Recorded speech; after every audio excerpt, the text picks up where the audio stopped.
Hi friends, మన YouTube family మొత్తం ఎలా ఉంటారు ఫ్రెండ్స్? బాగుండారా? అలాగే మేము కూడా బాగుండాం. అందరూ బాగుండాలి, అందులో మనం అందరం ఉండాలి ఫ్రెండ్స్. నేను అదే కోరుకుంటాను.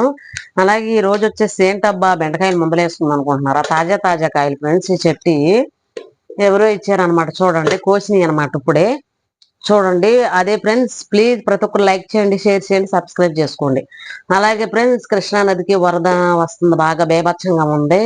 మా ఏరియా వచ్చేసి కొంచెం మాకు ఒక దగ్గరేను పులిగెడ్డ అని ఉంటది అనమాట. అక్లేరు మునిగిపోయింది, బాగా వరద వస్తుంది. జాగ్రత్తగా ఉండండి ఫ్రెండ్స్. ప్రతి ఏరియాలో వరదలు వానలు విపరీతంగా ఉంటున్నాయి కాబట్టి అందరు ఫ్రెండ్స్ జాగ్రత్తగా అప్రమితంగా ఉండండి. మాకైతే రెడ్ అలర్ట్ చేశారనమాట అధికారులు, జాగ్రత్తగా ఉండమని. ఇంకా పోలీసులు నాన్న పెట్టారనమాట పులిగెడ్డ కాడ. బాగా వరదగా ఉంది. అలాగే ఫ్రెండ్స్, ఈ రోజు వచ్చేసి మన బెండకాయలతో వచ్చింది ఏంటనుకుంటున్నారా? ఈ రోజు మాది బెండకాయ కూర ఫ్రెండ్స్. ఈ తాజా తాజా చెట్లు అనమాట. చూడండి అసలు ఎంత బాగుండు. ఇది చూస్తుంటేనే నూరు ఊరిపోతుంది కూర.